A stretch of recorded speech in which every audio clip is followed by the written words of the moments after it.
Oi, boa noite.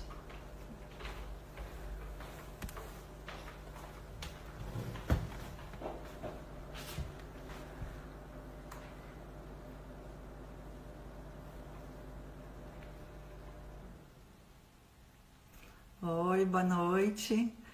Vamos começar aqui a live, a estreia do canal da Clínica Costa Claro nas lives. Esse mês, nessa segunda quinzena de abril, a gente vai ter a maratona de menopausa com a live de hoje de menopausa e terapia da reposição hormonal com a doutora Chiara.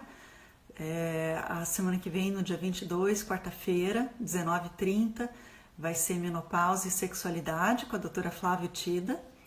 E na quinta-feira, sexualidade, não, desculpa, menopausa e nutrição com a doutora Mariana Roveda, nutricionista lá da clínica. Obrigada pela presença. Chiara já entrou, vamos convidar aqui a Chiara. Oi, pessoal, sejam muito bem-vindos. A doutora Chiara já está entrando aqui. Oi, Chiara, boa noite. Oi, Tri, tudo bem? Tudo bem? Então, Tá me ouvindo bem? eu estou te ouvindo bem. Pessoal que está aí ao vivo, podia sinalizar se a imagem, o som, tá tudo bem? Ah, tá Então, meio eu estava escuro, né, pra comentando mim, né? Não com tá o escuro? pessoal. A tua parte está escura? É, Eu estou te vendo fechou? bem. Tá, então tranquilo. Estou te ouvindo bem. Ai, que E bom. estava comentando com o pessoal que a gente está estreando hoje, né, o canal da Clínica Costa Claro nas lives. Olha, super legal, me sinto tão honrada de ter sido Não foi uma convidada. honra ter aceitado esse convite. Ah, Então, que legal. hoje a gente vai falar com a doutora Chiara Silveira sobre menopausa e terapia da reposição hormonal. Lembrando que a semana que vem vai ter menopausa e sexualidade com a doutora Flávia Tida, na quarta-feira, dia 22 às 19h30.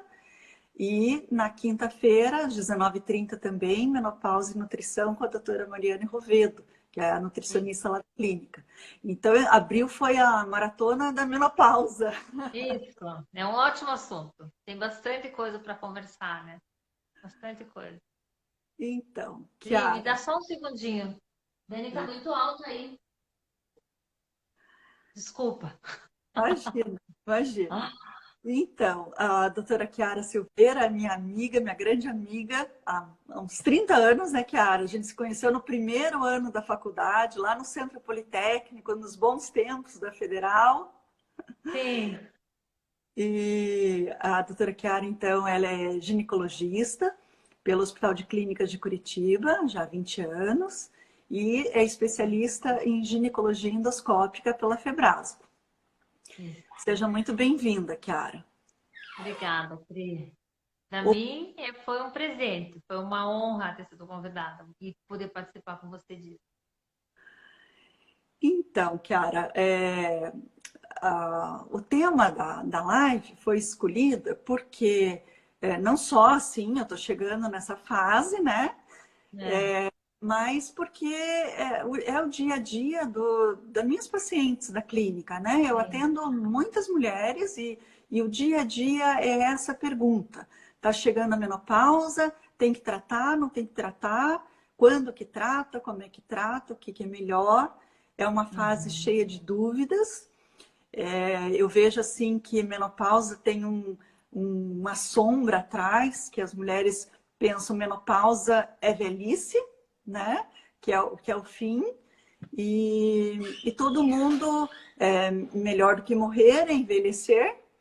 E a gente quer, tanto homem quanto mulher, quer envelhecer com saúde, com qualidade de Claro, vida, né? claro. E as mulheres, muito além da da qualidade de vida e saúde, também quer se sentir bem, né? Ter uma Ah, autoestima boa. sim. E, e na ginecologia, Chiara, como é que a ginecologia vê essa fase da menopausa? Então, para a gente sabe que para paciente é uma fase desafiadora, né? É uma fase que a mulher vai passar por várias mudanças. Então, para a gente, cada paciente tem, a gente procura atender de uma forma muito personalizada. Eu sempre falo isso para paciente. Cada uma delas, para mim, tem uma forma de abordagem diferente. A gente sabe assim, de uma maneira bem geral. Se você tem entre 45 e 55 anos, você está numa fase que a gente chama de climatério. Então, independente se você está sangrando ou não, você já está no climatério pela sua faixa etária. Desse grupo de mulheres, desta fase, a gente sabe que 20% delas não tem nenhuma queixa. Elas vão no consultório e falam: ó, minha menstruação parou no ano passado, nunca mais eu Algumas sangrei. parou, graças a Deus. Isso. Parou, graças a Deus, e elas não sentem nada. Esse é um grupo pequeno, mas ele existe. São mulheres que não têm nada, não tem nenhuma queixa, nenhum calorão, nada. As outras 80% vão falar alguma coisa que está angustiando. Então, a gente sabe mais ou menos que a primeira queixa delas vai ser relacionada à questão de fluxo menstrual. Elas falam assim: minha menstruação sempre veio direitinho e agora está falhando um mês, está falhando 2 meses. Ou então, a minha menstruação costumava ser sempre 4 dias, pequena quantidade, agora eu tenho uma semana de fluxo. Ou então eu não tinha cólica, agora eu tenho cólica. Eu não tinha dor na mama, agora eu tenho dor na mama. O que a gente percebe parece que para algumas pacientes, esses sintomas pré-menstruais ficam mais marcados. Tanto que é uma fase que a gente chama de segunda adolescência. A mulher, inclusive, apresenta alguns sintomas psíquicos. Elas ficam mais, muitas vezes, assim, a gente até fala, parece que o pavio fica mais curto, ficam mais irritadas, ou algumas com uma tendência um pouquinho mais de depressão, e tudo isso para a gente é importante, a gente precisa saber. Outra coisa que se segue a questão da alteração de fluxo menstrual e que está relacionada a esse período são os sintomas vasomotores. Eu, particularmente, eu acho o pior. A questão dos sintomas vasomotores são terríveis. Eu ouvi isso a minha vida inteira no consultório e eu pensava, deve ser ruim. O primeiro calorão que eu tive, eu fiquei horrorizada. É o inferno. É o próprio inferno. É o inferno em vida. É o inferno em vida. Então, na verdade é assim. Mais ou menos também tem uma sequência. As mulheres começam a perceber sudorese noturna. Então, elas começam a perceber que o pijama amanhece molhado. E que durante a noite elas acordam e elas estão suadas, estão molhadas, coisa que isso nunca aconteceu. Esse é o primeiro passo, digamos. Isso evolui para o que o povo chama do calorão, né? O fogacho, que é aquele calor começa aqui, né? Vai para o rosto, ele é rápido e ele pode ter uma certa frequência. Parece que ele é mais comum no início da noite. Depois elas começam a dizer que tem um pouquinho de dificuldade para dormir. Essa dificuldade para dormir tanto pode estar relacionada com a questão desses sintomas desses calorões, quanto pela alteração hormonal mesmo. Na verdade, o que a gente tem que entender quando está passando por essa fase? Que aquele hormônio que a gente tinha desde os nossos 13, 14, 15 anos num certo nível, ele cai em 90%. Então, é claro que o organismo sente É a zero 90%. quase. Exatamente. Então, é claro que o organismo vai reagir de alguma forma. Então, a gente senta com a paciente e conversa bem certinho o que mais está incomodando e tenta ajudar nesse aspecto. Tenta ver o que pode ser feito para que a angústia dela seja menor, né? A gente consegue, a gente tem várias formas de melhorar isso, né? Até o fato da gente sentar e escutar. Então, me conte o que está te incomodando, que eu vejo o que eu consigo fazer, né? Mas dá sim, a gente tem várias coisas que a gente pode tentar ajudar. Uhum. E tem alguma coisa, assim, você falou de vários sintomas, mas que feche o diagnóstico, diga, isso é a menopausa, o climatério? Você podia até falar um pouquinho da diferença entre menopausa e climatério? Claro.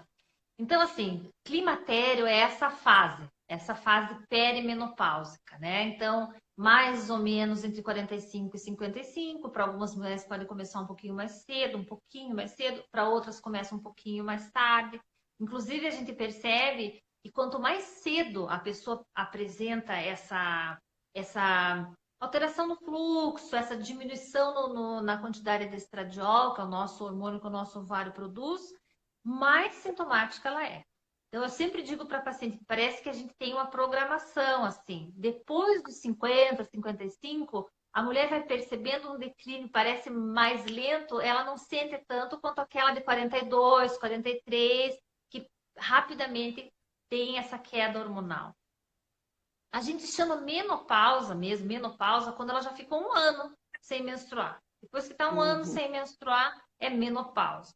E eu gosto uhum. sempre de esclarecer para a paciente que depois que ela ficou um ano sem menopausa, e se ela não usa nenhum hormônio, ela não pode mais ter sangramento. Qualquer sangramento que ela volte a ter em qualquer fase da vida tem que ser investigado. Eu vejo isso porque tem, às vezes, uma senhorinha lá de mais idade que chega no consultório e fala assim: Nossa, agora depois de 10 anos eu vou ter a menstruar. Não é Aham. menstruação, é um Achando sangramento que que a está gente tem que voltando ver. ao normal. Não, isso não é bom. Então a gente tem que investigar, né? A gente sempre tem que ver a causa, o que está acontecendo, né? Às vezes é uma coisa até boba, mas a gente tem que ver o que é. Não pode aceitar como menstruação, né? Tá. E laboratorialmente, tem um exame que diz agora é Tem, sim. normal, A fora de. gente, sim, tem. A gente usa os exames laboratoriais muitas vezes até para que a gente tenha mais ou menos uma noção em que fase que a paciente está. Eu gosto sempre de deixar bem claro que o exame de laboratório para hormônio sexual, ele não é assim fundamental. Às vezes a paciente até tem um estradiol lá que está em 45, mas para ela que estava acostumada a 130, ele é baixo. Então ela tem sintomas. E um Uhum. FSH que está flutuando, às vezes está alto, às vezes está baixo, porque significa que o ovário, às vezes, ele para de produzir hormônio, depois ele volta a produzir, então por isso que tem essa flutuação. Para a gente é muito mais importante saber o que a paciente está sentindo que o exame laboratorial. É Uhum. completamente diferente, por exemplo, de quem tem problema de tireoide. Quem tem problema de tireoide, claro que os sintomas são fundamentais, mas a dosagem laboratorial, ela dá um norte. Para a gente, a dosagem de laboratório nos dá uma ideia. Eu falo isso porque às vezes as pacientes vão angustiadas, elas querem fazer exame laboratorial com uma frequência muito grande. Não faz tanta diferença. Para a gente faz muito mais diferença assim, o que ela está sentindo, não tanto a dosagem hormonal. E às vezes a dosagem de laboratório vai ajudar a descartar outras causas que estejam Exatamente. causando aquela interrupção do fluxo, né? Fora a Sim, sim. gravidez. Que pode acontecer nessa fase, né? É. E, e aí, assim, né? Junto com a paciente, você identificou os sintomas que estão incomodando e como é que você escolhe qual que é a reposição adequada, se for o caso de repor? Ah, ótima pergunta. Então é assim, na verdade, depende muito da queixa. Por exemplo, para queixa geniturinária, né?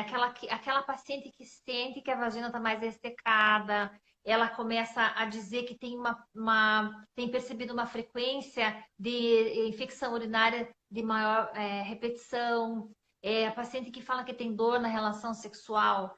Essa paciente, se não tiver nenhuma contraindicação, a gente pode usar estradiol, né? Que é o nosso creminho, em creme vaginal.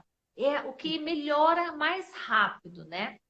Mas nem toda paciente tem a possibilidade de usar, né, o estradiol. Tem algumas pacientes que são contraindicadas, né, que o uso do estradiol a colocariam em risco. Aí a gente tem outras coisas que a gente pode fazer, o hidratante vaginal, o próprio laser. O laser tem demonstrado uma resposta muito boa para esse grupo de pacientes, né? Então, para a paciente que me fala que a vagina está ressecada, normalmente a gente vai tratar com alguma coisa local. Quando é a queixa principal, é o calorão mesmo, esse sintoma vasomotor, eu gosto de ser bem clara. A única coisa que resolve, o que resolve melhor o calorão é O estradiol é o nosso hormônio mesmo, né? Aquele que a gente tinha até então. Mas para aquelas que não podem usar o estradiol, a gente tem excelentes alternativas, né? Por exemplo, o próprio uso da tibolona mesmo. Eu sou fã da tibolona. Eu gosto bastante da tibolona. Eu acho que ela tem uma resposta boa e ela tem menos, expõe a menos riscos, né? Eu tenho Então, visto assim, a queixa é assim, é o Livial, o Libian, né? isso mesmo. Esses a gente pode usar. Eu gosto bastante. Acho que todo médico tem o seu remedinho do coração. O meu remedinho do coração é a timolona. Eu sou fã da timolona, eu gosto muito. Mas não dá para a gente pensar que ela não tem. A gente, quando faz qualquer tipo de tratamento, a gente tem que ter o controle médico, né? Então, tem que haver um controle da mamografia com o uso da tibolona também, né? Ela tem um certo efeito na mama, então a gente tem que tomar cuidado. Na verdade, qualquer tipo de medicamento que a gente vai usar nessa fase, a gente tem que ter aqueles exames pré, né, antes do uso e durante o uso, né? Até porque é um período que a gente vai tratar que ele tem começo, meio e fim, né? A gente passa junto com a paciente todo esse tempo. E mais ou menos ele compreende entre 3 e 5 anos. Não que a gente tenha que tirar o remédio em 5 anos, de jeito nenhum, mas mais ou menos segue essa regra. A gente não gosta muito de passar de 5 anos, porque, principalmente quando a gente está usando estradiol e um tipo de progesterona, a gente normalmente em 5 anos a gente tende a interromper. Agora, se a queixa for, por exemplo, é uma coisa muito importante é a questão do ganho de não deixar perder massa óssea, né? Que como as mulheres têm aumentado, né? A longevidade tem aumentado, então a gente pensa lá na frente na questão da osteoporose. Quando a gente tem queda do estradiol, a gente tem uma tendência a perder mais cálcio do osso. Existe uma destruição, como se fosse celular, do osso um pouquinho mais rápida. Então, o estrogênio desacelera isso. Então, quando a mulher vai tendo queda do estradiol, a gente vai tendo, infelizmente, uma reabsorção óssea um pouquinho mais rápida do que a formação óssea. Então, é uma coisa que a gente sempre tem que deixar muito claro. Na verdade, no meu consultório, desde a adolescência, eu já falo. Olha, tem que fazer atividade física, tem que cuidar com o cálcio, tem que cuidar com a vitamina D, justamente para lá na frente não fazer falta isso. E a reposição hormonal, ela é uma das formas que a gente tem, a gente lança a mão para não perder cálcio do osso de uma forma muito acelerada. Então, quando a gente usa algum tipo de terapia hormonal, a gente desacelera essa reabsorção óssea. Então, isso é muito importante. Tem aquelas pacientes que têm um biotipo, parece que com mais predisposição para osteoporose, ou aquelas que têm histórico familiar importante de osteoporose, para essas a gente salienta ainda mais. Uma coisa bem importante, que quem sabe eu não tenha falado no comecinho, e eu acho muito importante. Na verdade, talvez o mais importante. A paciente que chega nessa fase, ela tem que ser orientada com relação a. Ela tem que prestar atenção na qualidade de vida. Eu acho, às vezes, a gente vai levando a vida, você não vai fazendo atividade física, você não vai cuidando da alimentação, você chega numa certa fase, você está hipertenso, você está diabético, você está obeso. Né? Essa é uma fase da vida que a gente tem que sentar e reavaliar. Eu acho que é muito importante a paciente ser orientada que é fundamental a atividade física. Eu sempre falo para a paciente, é como se eu estivesse te dando um tratamento aqui, um remédio. A academia tem que fazer, na verdade, todas nós temos que fazer, mas nessa fase ganha muito importância. A alimentação balanceada, né? Cuidar com a questão do cálcio mesmo, não abusar de bebida alcoólica, né? Na verdade, mesmo os calorões, se a gente tem um pouco de cuidado com o que a gente come, a gente sabe que alguns alimentos desencadeiam mais o fogacho, né? Por exemplo, a pimenta, todos os Bebida termogênicos e alcoólica. a bebida alcoólica, né? O vinhozinho. Às vezes a mulher sai para passear com o marido, toma um vinhozinho, já começa a ter um calorão atrás do outro. Então, é uma coisa que a mulher tem que saber. Então, que tem que cuidar da alimentação, que tem que fazer atividade física, que ela tem que olhar mais ou menos assim, para que a noite dela seja uma noite tranquila, que o quarto tem que ser arejado, né? Que ela tem que usar um outro tipo de vestimenta para dormir. evitar aquela roupa que fique muito acima, assim, porque senão ela vai sair, ela vai passar mal. Então, são alguns macetes que fazem bastante diferença, né? Sim, o controle do Porque é ambiente, uma das... tá? Exatamente, exatamente. E isso eu vi na prática, aqui em casa, assim. Se a gente fecha muito o quarto, começa a encher de coberta, depende do pijama, não dá. Fica É insuportável. pedir. É pedir para ter um calorão atrás do outro. E assim, toda reposição tem o seu lado bom, controla isso, controla aquilo, os sintomas, mas tem os riscos. Sim. Quais são esses riscos? Na verdade, assim, o uso do hormônio, se ele deve ser muito bem conversado com a paciente, né? Tem aquelas pacientes que têm contraindicações absolutas, né? Então, por exemplo, a paciente que teve antecedente pessoal, ela teve um câncer de mama, ela não deve usar hormônio. Ela teve Sim, um câncer de endométrio, ela não deve usar hormônio. Ela teve um AVC, ou ela teve um problema de uma trombose, ela não deve usar hormônio, porque esse período de pós, na verdade, essa fase de climatério por si só já aumenta risco de tromboembolismo, né? Então, ela tem que ser muito bem esclarecida dos riscos, né? Então, essas pacientes estão completamente contraindicadas. Agora, quando a gente lança a mão do estrogênio, do estradiol principalmente, a gente apresenta todas essas vantagens e apresenta quais os riscos ela está exposta, até para que ela se envolva no tratamento e mantenha-se perto da gente, né? Mantenha-se sempre voltando para a gente poder controlar. sim, isso O não é uma estradiol, escolha oi? unilateral, né? Nunca é uma escolha unilateral. Nunca, nunca não adianta, né? Nunca é uma escolha unilateral. E, na verdade, é, ela tem que ser muito bem esclarecida, porque como normalmente a terapia hormonal traz muito alívio, ela pode cair na tentação de não querer mais parar. Então, ela tem que ser orientada que o hormônio ele é bom para essa história que eu sempre falo, de começo, meio, mas tem que ter um fim. Porque tudo aquilo que nos ajuda dos 45, 55, na questão cardiovascular, depois dos 65, age da forma exatamente oposta. Então, Hum, depois dos 60, a gente tem que calcular muito bem os riscos com a paciente, né? Então, um dos riscos é essa questão da proliferação, né, celular na mama, então pode desencadear ou acelerar um processo de câncer de mama.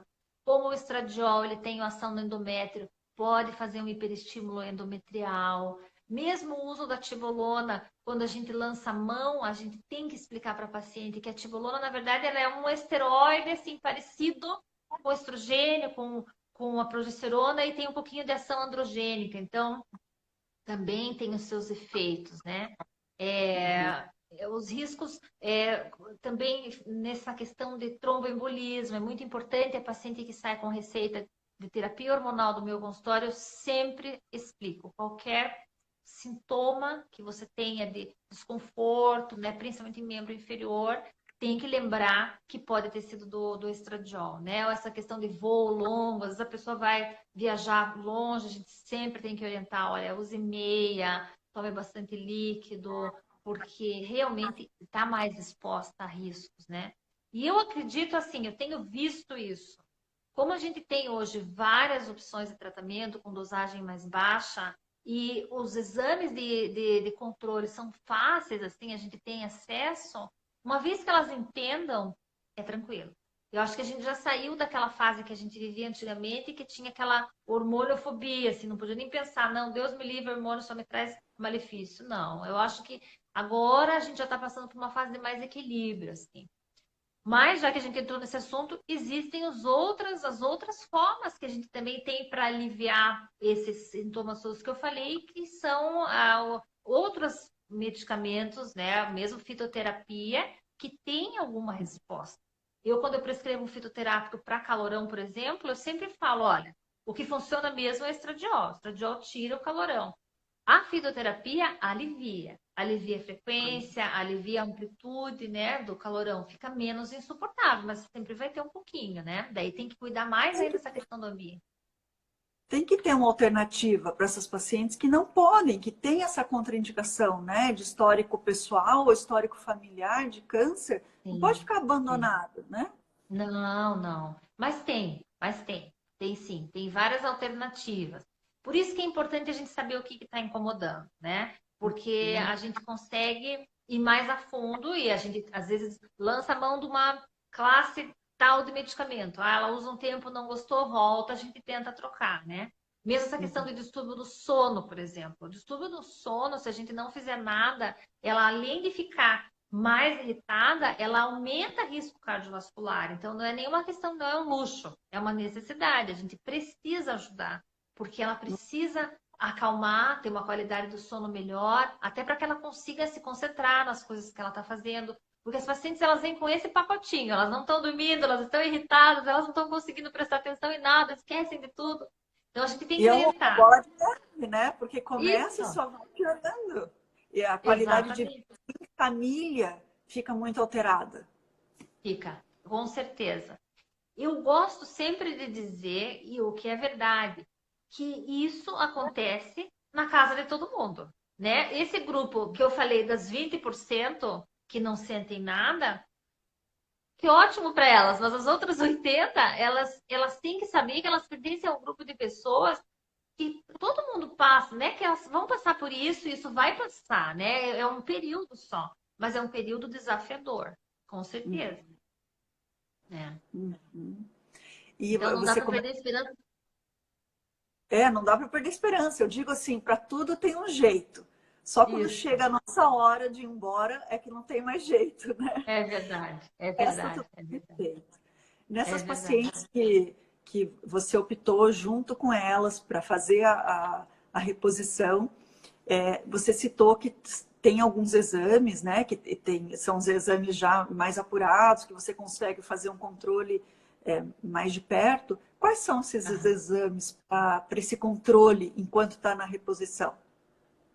Então, a gente faz a, a mamografia, né, anual, mamografia, dependendo da mama da paciente, aquelas pacientes com mama mais densa, a gente pede o controle com ecografia mamária, ecografia de axilas. Se elas têm útero, né? Se elas têm útero, a gente tem que fazer um controle ecográfico da altura do endométrio, né? Se o endométrio estiver espessado, a gente tem que avaliar por que ele está espessado. A gente faz esse controle com ecografia transvaginal também para avaliar os ovários. E normalmente a gente também faz o controle de lipidograma, né? Colesterol, triglicerídeo, para avaliar mais ou menos como é que está essa questão dos lipídios, né? Por quê? Porque algumas pacientes, dependendo da via da administração, podem ter uma alteração nessa questão do lipidograma, né? Então, a gente também tem que ficar de olho no colesterol, no triglicerídeo, principalmente. Altera, Normalmente, aumenta risco cardiovascular também, né? exatamente, exatamente. E, assim, existem várias formas de administrar os hormônios, né? Normalmente, o que está sendo mais usado, até porque tem uma passagem hepática a menos, digamos, todo hormônio que a gente toma passa 2 vezes pelo fígado para se tornar ativo. Então, quando a gente faz ou transdérmica, aquele pomadinha, ou adesivo, não passa a primeira vez pelo fígado, ele é mais moderno. Então, essas pacientes que têm colesterol muito alto, a gente prefere passar essa via transdérmica. Então, até isso a gente tem. Então, por isso que eu falo, cada uma, que é muito importante para a gente. Não precisa a pessoa ficar sofrendo em casa, falando, ai meu Deus, eu tenho isso, não posso usar nada. Pode, a gente tem várias opções, né? A gente pode sentar juntas e conversar. É claro que a gente vai perceber mudanças, né? Você, muito mais que eu, sabe e escuta isso. Elas falam, mas o meu cabelo tá mais fino, meu cabelo tá caindo, minha unha tá quebradiça. Eu sempre falo, o nosso organismo também tá mudando, então a gente só tem que mudar de uma forma mais sutil, digamos. Não sofrer Sim. tanto, mas alguma mudança a gente vai ter, né? É Uhum. isso que eu falo, a gente dá a mão e passa por esse período juntas, né? É isso mesmo, dá a mão e É, vai junto. A queixa lá no consultório a pele está ficando mais ressecada, o cabelo está afinando, o rabo que era grosso, daí agora já está mais fino, né? isso, Aparece mais o couro cabeludo, dependendo da isso, fase, se já está mais evoluído ou não, né? sim. E, cara, tem algumas mulheres que entram numa fase mais cedo, a menopausa Aham. precoce, né? Como é que Uhum. a ginecologia determina o que é menopausa precoce? Então, essas pacientes que entram na menopausa abaixo dos 40 anos, né? A gente fala um FSH acima de 25, abaixo dos 40 anos, para nós é mandatório tratar. Aí essas pacientes, elas são vistas de uma forma um pouquinho diferente. Para elas, a gente normalmente faz mesmo a TH. Se ela tiver útero, estrogênio e uma progesterona, e se ela não tiver útero, só o estrogênio. Normalmente a gente calcula assim. Digamos que ela tenha, por algum motivo, feito alguma cirurgia ovariana, ficou sem ovários aos 38 anos. Essa paciente vai, de uma forma mandatória, usar terapia hormonal dos 38, normalmente até os seus 43, 44, mais ou menos na fase que fisiologicamente ela teria uma diminuição do estrogênio. Isso por Uhum. quê? Porque o estrogênio, o nosso estradiolzinho que o nosso ovário produz, ele nos protege nessa fase. Nós temos assim, como se fosse, nós somos programadas para recebermos estrogênio dos nossos 13, 14 até os nossos 45 anos. Então, se a gente perde estrogênio, não tem estrogênio antes disso, a gente terá com certeza maior risco cardiovascular, a gente tem mais risco de infartar, a gente tem mais risco de ter AVC, acidente vascular cerebral, e a gente tem uma perda óssea aceleradíssima. Então, por isso que essas mulheres, elas normalmente elas recebem terapia hormonal. Daí, para elas, não cabe muito essa questão da alternativa. É Bom, aí não claro, elas passam tem uma por. indicação, né, daquelas que você citou, de câncer de mama, Sim, claro.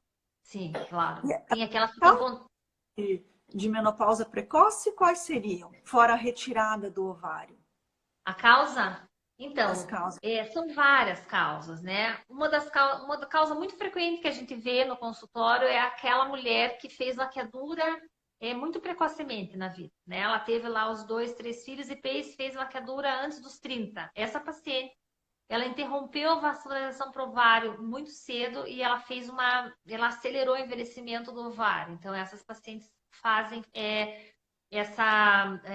a gente dizia antigamente falência ovariana precoce, hoje não pode usar essa palavra falência, não pega bem. É como se fosse o ovário parou de funcionar.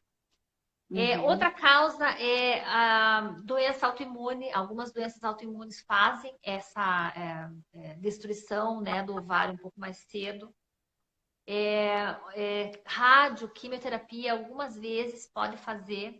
A gente observa às vezes que essa paciente muito jovem teve algum tratamento de radioterapia, elas fazem um período de falha. Elas ficam um tempo, parece que o ovário desmaiou e depois ele volta. Tanto é que já foi descrito casos de mulheres que engravidaram. Elas acharam, não, eu fiz, daí não tenho mais produção de estrogênio, não. Eventualmente o ovário pode voltar. Então elas têm que Uhum. ser monitorizadas mesmo, né? Tem que ser cuidado. E é frequente a radioterapia por carcinoma de colo de útero, né? Sim, sim, é frequente. Essas pacientes normalmente elas fazem mesmo. E ainda mais se for relacionado a câncer de colo de útero, que pega uma população mais jovem. Na verdade, esse é o caso clássico de menopausa precoce. Uhum. E, Cara, você comentou sobre a terapia de reposição com estrogênio, que de Aham, longe seria a opção de escolha, né? Tirando todas as contraindicações. sim, Falamos da tibolona, que é o remedinho do coração. do coração. E tem a testosterona, que muita gente fala assim que a testosterona é a pílula da felicidade, né? Da massa É. muscular, controla peso, dá disposição, aumenta a libido, aumenta prazer. E tudo, é tudo de bom mesmo? Ah, é, ó, mais ou menos. Na Menos. verdade, menos, menos. O dia que inventarem isso, né, Tris? Mas assim, como é que é vista a terapia androgênica? E isso a gente tem que tomar bastante cuidado. E eu vou tomar bastante cuidado porque, infelizmente, eu vejo pacientes muito jovens recebendo androgênio. Eu, no consultório, a gente segue a medicina baseada em evidências, né? Então, aquilo que não tem evidência é, científica, a gente não trata. Então, quando que a gente está autorizado, nós ginecologistas, estamos autorizados a prescrever androgênio? Primeiro, paciente pós-menopausa. Não faz Uhum. sentido usar androgênio em paciente pré-menopáusica. E a gente vê, né? Então, isso é uma coisa que tem que tomar muito Muito. cuidado. A Muito, gente muito, vê muito mais cuidado. antes da menopausa usando testosterona do que as Do que pós-menopausadas. depois. É, você sabe que a Sociedade de Endocrinologia e Metabologia, este ano, no dia 8 de março, lançou uma campanha Testosterona Alta, Saúde Baixa. Porque eles Sim, realmente têm visto que alguns profissionais têm prescrito muito androgênio antes da menopausa. Então, isso tem assim sido um sinal de alerta. Então, eu acho que é uma coisa que a gente tem que prestar muita atenção.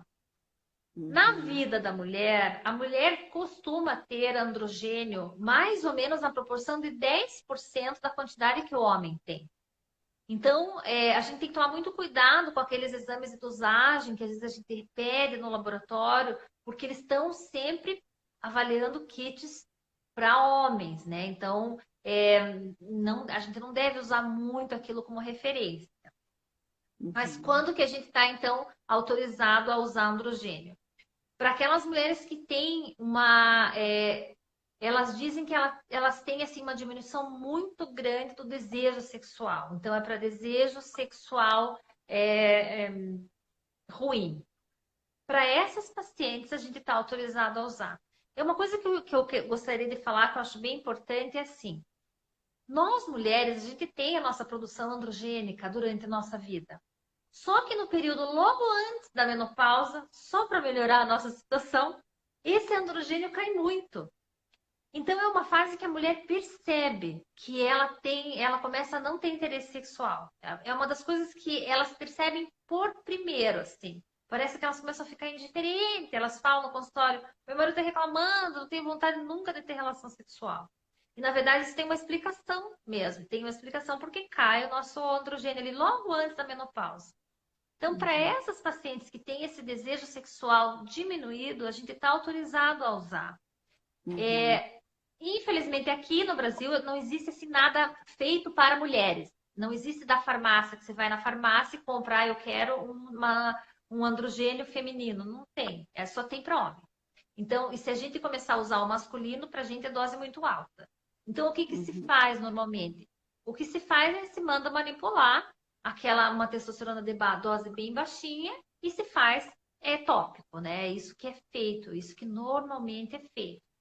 Essas pacientes que usam testosterona tópica para desejo sexual diminuído, elas vão perceber melhor. Então, é por isso que a gente é autorizado a usar como ginecologista, porque realmente elas vão perceber que dá uma melhorada. Desde desejo até na excitação, e elas têm como se fosse, elas conseguem chegar ao orgasmo um pouquinho mais rápido do que sem usar nada. Então, quando elas veem que tem resultado, a gente tem que alertar que não dá para usar para sempre também. É um tempo, é como tudo. É E um nem ir começo, dobrando a meio. dose. É. Né, mas a gente tem que lá na frente vai ter um dia que tirar.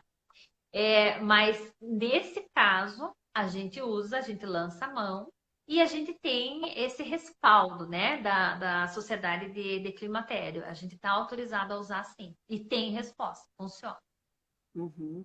Até pegando esse gancho que você comentou em relação à sexualidade e que nessa fase vai sentindo menor desejo, menor prazer, né?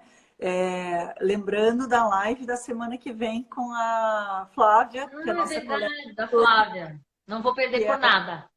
ela fez especialização em São Paulo, se eu não me engano, foi na USP, em sexualidade. Por isso que eu Legal, a que convidei para legal. falar disso. Porque não dá para Sim, depender também só da sim, testosterona, né? Porque tem todos os claro. efeitos colaterais que vêm junto, Sim. né, os riscos.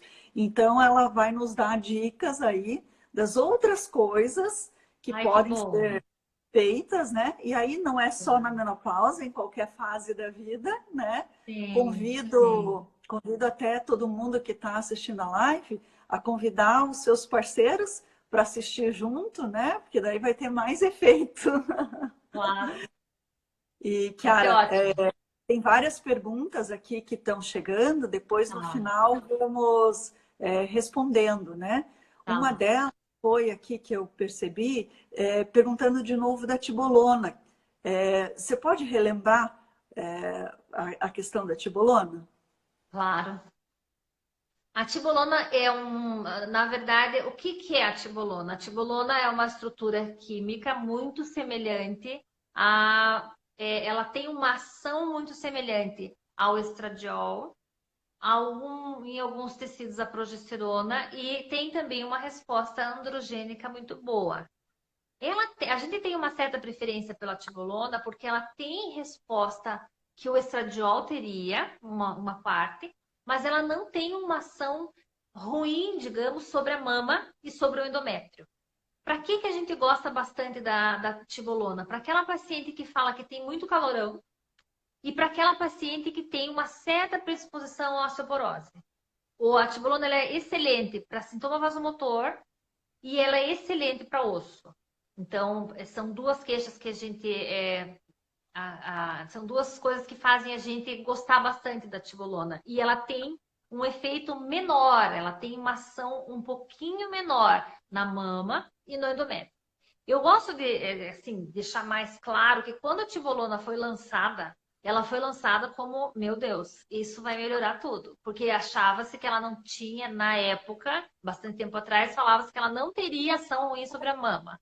Infelizmente, ela tem. Ela tem uma ação sobre a mama. Então, não dá pra gente pensar que vai usar a tibolona e não tem perigo nenhum. Tem, na verdade, sim, a gente tem que ter o controle. Ela tem uma certa ação na mama. Mas é um excelente medicamento. Tá. Mesmo sendo um excelente medicamento, não é para ninguém sair comprando sem Sim, receita e sim, tomar sim, indiscriminadamente, né? isso é muito importante. Tudo isso que a gente falou, na verdade, a gente pode. A Sociedade de Climatério fala que, fora alguns casos muito especiais que são completamente contraindicados, toda paciente merece que a gente pode pensar numa via de administração, numa dose personalizada. Mas tudo isso muito bem controlado, né? Não tem por que a paciente assumir para ela um risco que ela pode delegar para o ginecologista. O ginecologista vai cuidar dela e ela vai decidir o que ela vai usar, né? Mas não tem por que Uhum. ela se colocar nesse risco e sair comprando coisa sozinha, de jeito nenhum. Uhum.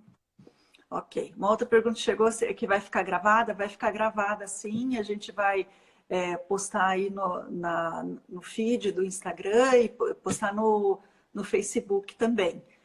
É, Kiara, a questão da mamografia, você comentou, né, de fazer acompanhamento, algumas mulheres com a ecografia em prótese. Qual é o melhor exame para acompanhar?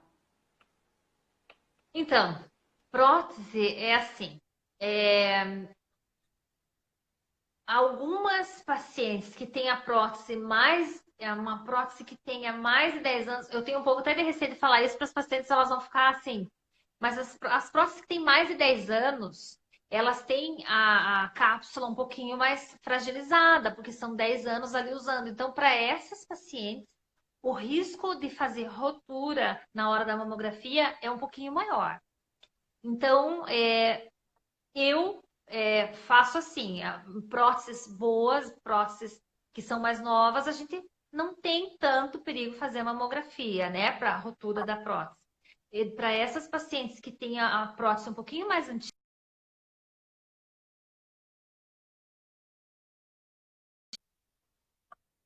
Uhum. Ok, isso é bem importante, né? Porque hoje tem muitas mulheres com prótese, muitas mulheres repondo hormônio e tudo isso precisa ser acompanhado bem de pertinho, né? é, Eu, assim, no consultório, muitas mulheres fazendo reposição com um hormônio que tem essa ação androgênica, né? Que puxa mais para o hormônio masculino, tem acne, principalmente nessa região do terço inferior, aumento de pilificação, né? É, e tem algumas mulheres que precisam manter todo esse balanço de prós e contras já foram feitos e tem mais ganho positivo em se manter essa reposição, mas tem esses aham, efeitos colaterais que incomodam muito. sim, Então, sim, para essas que eventualmente têm isso, lembrar que tem tratamento, né? Não vai ser um tratamento tão eficaz quanto se não tivesse esse estímulo externo do hormônio, mas vai ter aham, controle, né? sim, É uma das coisas que a gente usa para pelo é o laser, a luz pulsada, né? Enquanto aquele pelo for escuro, vai ajudar. Então, às vezes precisa um pouquinho mais de sessões do que a pessoa que não tem esse estímulo precisaria, mas vai ter um controle. sim, E para queda de cabelo, para esse afinamento do fio que vai tendo, né? Existe tratamento também. Uma das coisas que a gente usa para tratamento, quando é simplesmente alopecia androgenética, né? A pessoa aham, tem essa tendência de família de ter a calvície. Uma das coisas que a gente opta quando não está na fase de fértil, a gente opta por medicação oral. aham, Já nessas mulheres que estão tomando, usando uma reposição hormonal, não tem por que a gente usar uma coisa que vai bloquear. É uma coisa sim, contra a outra, né? E aham, aí a medicação, o tratamento seria mais local, seja tópico, seja injetável. Então, para tudo tem um jeito, né? Não sim, tem o que é não bem tem isso, jeito, né? sim, é bem Ah, isso. uma coisa que eu queria né, lembrar o pessoal que a flacidez é uma das coisas que incomodam todas as mulheres, Muito, né? E isso, toda, quando chega na fase da menopausa, a impressão que tem é que caiu tudo. E muito porque tem a dificuldade de ganho de massa muscular que você falou, né? sim, sim, Então precisa da atividade física para ter o sim, músculo que vai sustentar a pele ali para não ter a impressão de que ainda está mais flácida. E sim, a flacidez, ela exatamente. começa nos 30 anos, né? Depois Meu dos Deus. 30, a gente já vai perdendo colágeno a cada ano. Quando Sim, chega nessa fase que você comentou ali dos 40 e poucos, né? Aí tem uma acentuação da flacidez. Então, a sim. dica que eu deixo é não esperar, né, ficar Ah, acentuada, é começar a cuidar dessa flacidez antes. sim. E uma das coisas que a gente vai fazer na semana que vem é convidar a doutora Mariane Rovedo para a live sobre nutrição, para nos ajudar aí Sim, com uma alimentação balanceada, né, o estímulo à atividade física, sim, e existe procedimentos para aumentar colágeno, né? Seja sim, a prescrição de colágeno oral, estimuladores injetáveis, sim. equipamento. Então, realmente tem o que fazer. Tem sim, tem sim. É, eu acho que isso mudou muito, né, nesses últimos 10 anos, né? A gente tem mais opções, então por isso que eu acho que a gente tem que realmente vale muito a pena a gente procurar se informar, procurar melhorar nesse aspecto.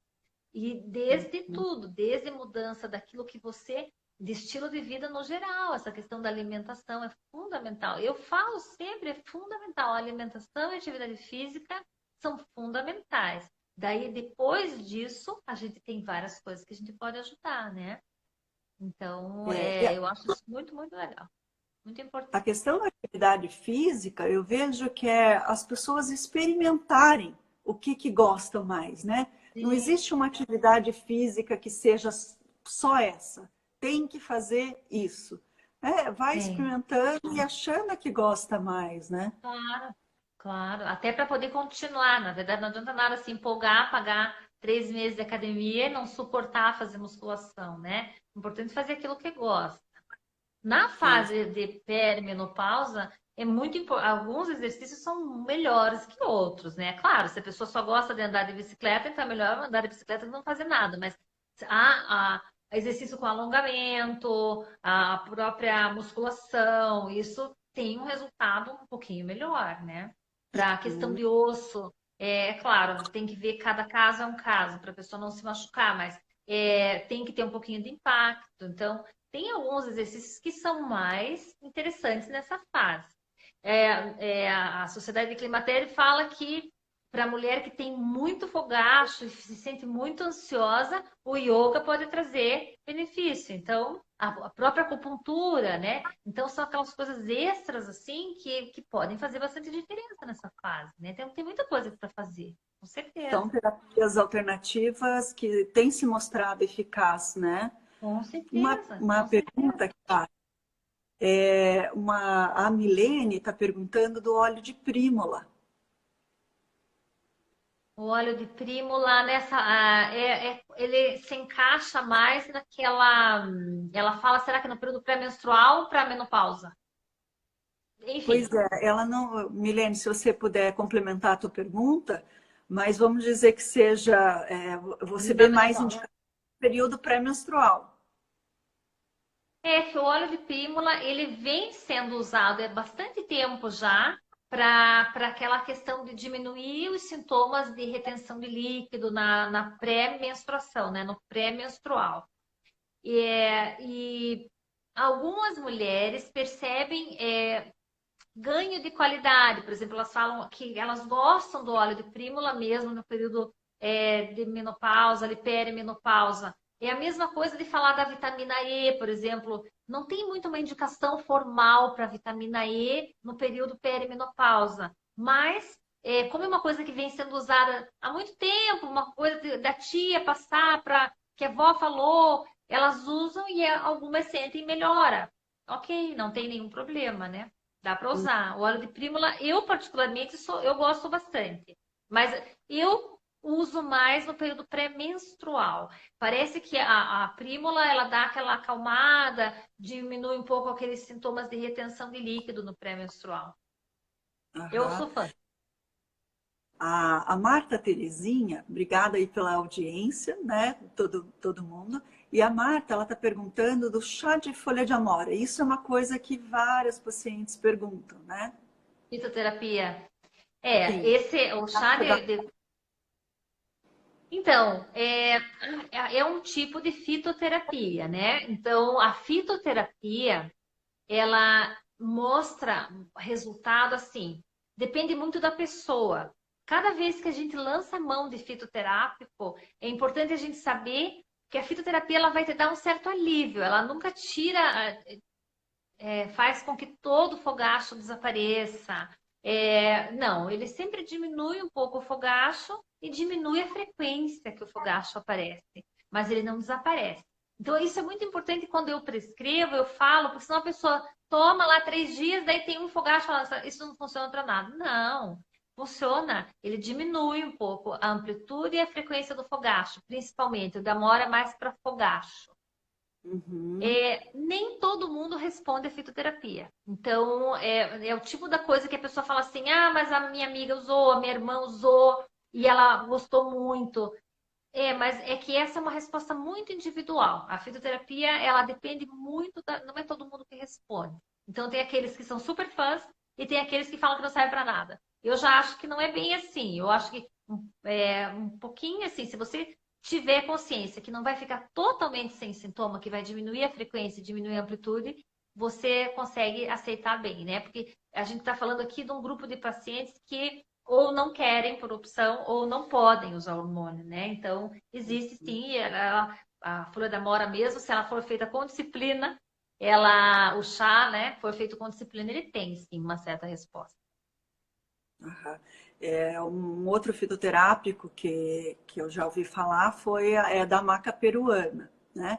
Eu vejo Aham. que esses fitoterápicos todos, sejam eles quais forem, não dá para encarar que por ser natural não tem malefício, porque tem alguns fitoterápicos que são causadores de hepatite, né? Claro, claro. Então, nem tudo assim, é natural, vamos tentar, Só porque é né? natural não faz mal, né? Não, não dá para pensar isso.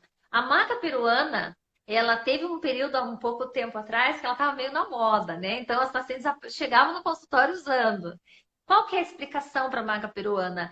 Ela tem uma molécula, ela tem uma ação um pouquinho mais androgênica. Por isso que ela é dita como afrodisíaca, né? Porque na verdade ela desperta aquela coisa que o androgênio faz. Então ele melhora um pouquinho a questão do desejo e principalmente excitação e orgasmo, né? Então, por isso que ela teve tanto na moda, mas realmente, como qualquer outro fitoterápico, não é todo mundo que responde bem. Uhum. Então, a Claudete está perguntando aqui, né? Estando no climatério com testosterona baixíssima, o que fazer? Quer fazer um resumo? Nós estamos aqui a 6 minutos de terminar. Então, acho que a gente Ah, pode tá. fazer um apanhado geral, né? E lembrar que se tiver qualquer sintoma, é importante consultar, né? E consultar com um Sim. ginecologista, né? Que seja um especialista da área, e não com qualquer médico, né? Ou às É, vezes nem médico que está fazendo já terapia de sim, reposição, sim, ponderar riscos e benefícios, né? Então, Kiara, dá um sim. apanhado geral antes da gente encerrar. Tá. Então, na verdade, é bem isso que a Trícia falou. É uma fase da vida que a gente tem um desafio, né? São vários desafios, né? A mulher está numa altura da vida que ela conquistou muita coisa, e quando ela chega nessa fase que ela está bem profissionalmente, ela começa a perceber esse declínio mesmo, tanto na qualidade do sono, quanto na resposta física mesmo, ela se sente mais cansada. Então, é uma coisa, é fisiológico. A gente vai passar de uma fase para outra, mas nessa passagem, nessa transição, a gente tem vários recursos que podem ser utilizados, mas tudo com responsabilidade, né? Essa paciente que falou da testosterona, a gente sabe isso, a gente sabe que a mulher tem queda mesmo de androgênio, mas nem por isso a gente precisa usar a dose muito alta. A dose muito alta de androgênio, não só para a mulher, até para o homem, traz malefícios. Então a gente tem que sempre pensar de uma forma assim, o bom senso. Bom senso para tudo na vida. Essa é uma fase que, se você sentar com o teu ginecologista e for bem clara, olha, eu estou sentindo isso, eu tenho calorão, minha vagina está ressecada, para tudo isso a gente consegue a opção A, B, C, D, alguma coisa vai te trazer melhora. O que a gente quer como ginecologista nesta etapa é tirar aquilo que mais está te angustiando. E a gente tem várias opções de tratamento. Então, se você está sofrendo com qualquer coisa nesta fase, dificuldade de sono, que a gente sabe que é uma coisa muito frequente, mesmo essa questão emocional, existem alguns medicamentos que são usados como antidepressivos que melhoram todos esses sintomas, ajudam você a dormir melhor. Você dormindo melhor, você vai ficar menos irritada, você vai melhorar a tua qualidade do teu dia a dia. Então, se você está com algum sintoma ruim nessa fase, fale para o teu ginecologista. Hoje a gente tem vários recursos mesmo de controle, então não precisa ter essa fobia, não, Deus me livre, porque minha vizinha teve câncer de mama. Não, na verdade a gente tem que ter responsabilidade. Então, se você está com os exames todos ok, dá sim para a gente tentar usar alguma coisa que aquilo não vai te trazer muito mais ganho do que perda. Então, pode confiar, né? A Sociedade de Climatério A cada 2 anos eles lançam um consenso daquilo que pode, do que não pode, do que tem que tomar cuidado, e a gente está bem alerta com relação a isso. Isso. Chiara, eu tenho 20 segundos para te agradecer enormemente por Ah, ter aceito esse convite. Queria agradecer a amei. todo mundo que acompanhou, chegou aqui ao final com a gente, mandando pergunta e participando. E eu queria agradecer os cumprimentos de feliz aniversário. É meu aniversário, foi um Oh, prazer estar aqui com vocês. tudo de